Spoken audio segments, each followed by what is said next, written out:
Hello and welcome to the channel's book club. Saturday 11th October was the International Day of the Girl Child. It was a day meant to celebrate feminism. That's why we decided to have two special guests on our show today who remind us of the tremendous talents of our girls. Our first guest, Ariyo Oshoko, is a talented young lady who functions as a creative writer, animator, and publisher. Ariyo represents one of the many young entrepreneurs operating in our creative industry against all sorts of difficult odds.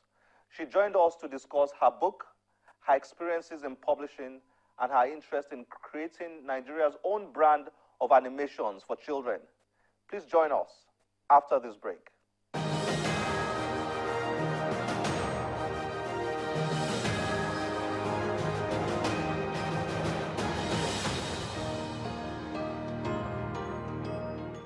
Ariyo, thank you for joining us on the channel's book club. You're welcome.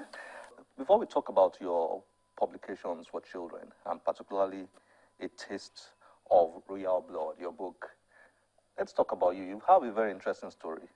You were a professional, and then you resigned your job to go into publishing. Can you explain what happened? I remember I was a customer service agent with Air Nigeria. I did the job for a year. Then I proceeded to Protea Hotel Kuramo Waters in Victoria Island, where I served as a reservations agent for 6 months. And 6 months into the job, I found out that that wasn't really what I wanted to do. I've always had this longing for writing books for children, colorful books for children, something worth reading. And I needed to give the Nigerian children something they can see and say, yes, this came out of my country. And so I resigned because of the passion that I have for writing for children. Prior to your experience as a customer service professional, what were you doing? Well, I served as a personal assistant to a medical doctor turned publisher. I worked at Blazing Ideas. Blazing Ideas is a company that produced some folk tales in bilingual format. Okay. And I was with her for 4 years while I was in the university because I was running a part-time program. Okay. So I was doing that simultaneously. I was schooling and I was working. Sounds like it was a publishing firm. Yes, exactly. So you had about 4 years experience doing that. Yes. By all standards, you are a young Nigerian graduate. Yes. And okay, then you quit your last job to start the publishing firm. And that's also very interesting. Yes. Because starting a business, any kind of business in Nigeria is tough. It is tough. Challenging. Yes. So when you now zero in on starting a publishing firm, what has that been like? Well, I must confess it hasn't been easy because I came across a lot of people who said, why don't you give your book to publishers? And I said, no, I want to self-publish. Because I didn't see the possibility of having it the way I would want it.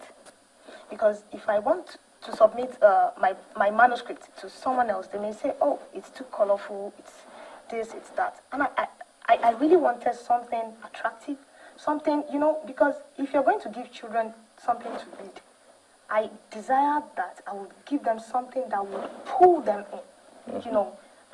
I wanted to create books that seemed like an interesting world. And if you come across something interesting, you would definitely want to, if you're the inquisitive type, you would definitely want to see what's happening here. And that was why I said, I'm going to set up my own publishing company and do it the way I really, really want. You are bold. Really bold. I always say those who start businesses in Nigeria, they're courageous people. They are heroes. Yeah. So, again, well done. Now, the Royal Blood, A Taste of Royal Blood. I like the packaging, I like the production, and the story is quite intriguing for you. Why did you pick this title, and why did you choose to create your book this way, in terms of the storyline? Well, A Taste of Real Blood. The word blood particularly has always gotten some people skeptical. Oh yes, you're wondering, Taste of Real Blood. There was a school I took it to, thinking and vampires. was like, oh, blood, we don't want blood and all that. But like they say, the life of a thing is in its blood. And if you look at the plot structure, the plot was wielded around a group of bed bugs living on the king's bed. Now, these bugs already had a life, or let me use the word, have life. They're already alive. Now, when they suck the king's blood, the essence is extra life to their already essence of existence. Now, okay. With that, if you look at, if you remember this adage, a cat has 9 lives. Now, they wanted to acquire extra lives by sucking the king's blood. That was the motivation for the word blood. The kings don't have bugs on their beds, do they? Well, you never can tell. No, but I mean, the concept of choosing the bed bug as your central character, okay. I mean, it's very interesting. Okay. I'm thinking you probably want to introduce that to children. Yes, that was exactly what I wanted because to do. Because children, once they begin to read a book, they're asking all sorts of questions. Yeah. So they read bed bug, they're asking, what is a bed bug? Yeah. And so on. Yeah. Is that the idea behind it? Yes. I have a nephew who asked his father, he said, Dad, what's a bed bug? His name is Wayne. And his father said, you know what? Bed bugs are insects living in crevices. They live in secret places. They live in chairs, in your armchairs, in nooks and crannies of places where people sit. And then when he wanted to continue to probe, my uncle told him, hey, I think it's time to go to bed. And that was how he just shut him up. Apart from those who publish books that are used as textbooks in schools, who mass produce those books and sell to those compulsory texts in schools and so on, people like you who write A Taste of Royal Blood and so on, what kind of success do you experience in the market? Let's talk purely business terms now, because you're a publisher, okay, yeah. And not just a writer. Yes. What kind of success do such writers like you, experience in the market in terms of sales? I just want to see it as a challenge, and to every challenge, definitely you would come over it someday. Now, a lot of people, when they see this book, they're like, oh, I like the quality, it's colorful and all that. But they're not willing to pay the price for the book. Now, I was hoping that as soon as I get my book printed, the entire print will just, at the snap of my finger, and people will be like, oh, I think, give me 50 copies, give me 100 copies and all that, but it hasn't been like that. That has not been your experience. I've had to persuade people. And that experience is common with, other writers like yourself in Nigeria. Why? What's the problem? I think, is it the value? Is it a poor value for books, or is it the economic situation? People are incapable of buying, paying the amount required to get books like this. What's the problem? Where lies the problem? The number one problem is the reading culture. We still need to tackle that. As long as the reading culture is not worked on, we will... So the problem is the value? Yes. Because if you're a books person, you're a books person. I've been collecting storybooks right from when I was 17. Sometimes when I get money to buy chocolates and all that, I've been gathering storybooks for as long as, I don't know, maybe 15 years now. Okay. I have them all in my house. Now, they are children's storybooks because that is what I want to do. I want to see how it is done.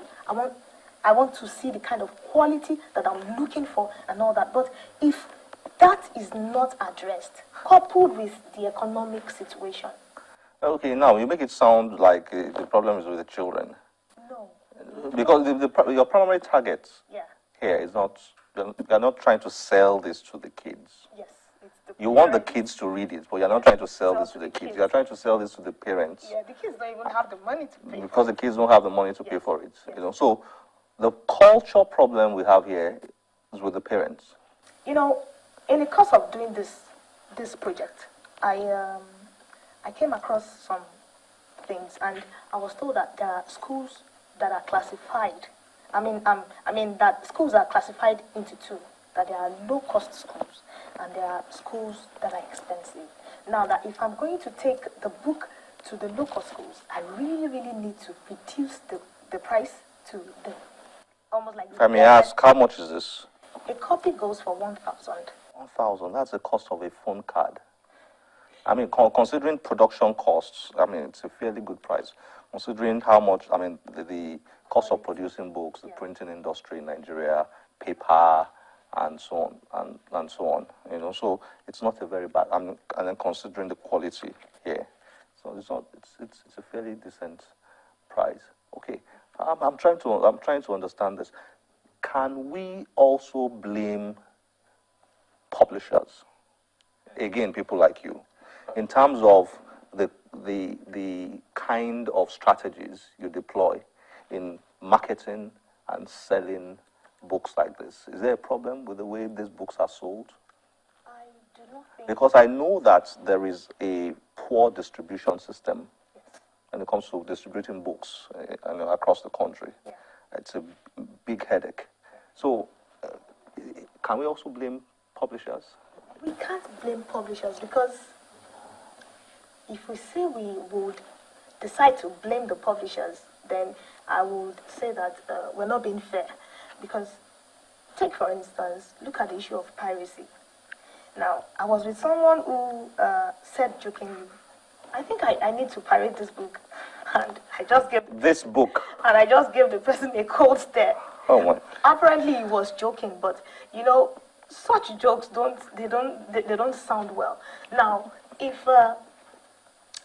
there's a good book and people are not willing to pay for it, and there's no system on ground to help with the circulation of such books, it's the publisher that suffers the loss. Okay, so first of all, there's no demand. So we can't even begin to talk about the problem of circulation and distribution. Exactly. Is that what you're saying? Exactly. Oh, that's a big. It's a subject that worries me. Yes. You know, it worries me a lot because, you know, when we talk about the creative economy globally now, you know, we hop on oil and gas. Imagine the kind of income we can generate, you know, for people like you, thousands of people out there who create things like this. You know, they create stories for children, they create all sorts of products, you know, that can educate children and so on. If we have a culture that doesn't value those kind of products and those kinds of services or creations, then we are losing a lot. Yes, we are. Really. We are, and it's pathetic, because if we keep on recycling these same things, then we may end up getting into trouble. You are the trailblazers, and you have to make this happen. You have to push it and make it happen for us in Nigeria. Thank you very much, Ariyo, for joining us on the Channels Book Club. You're welcome. Well done. Good work. Thank you very much. Thank you.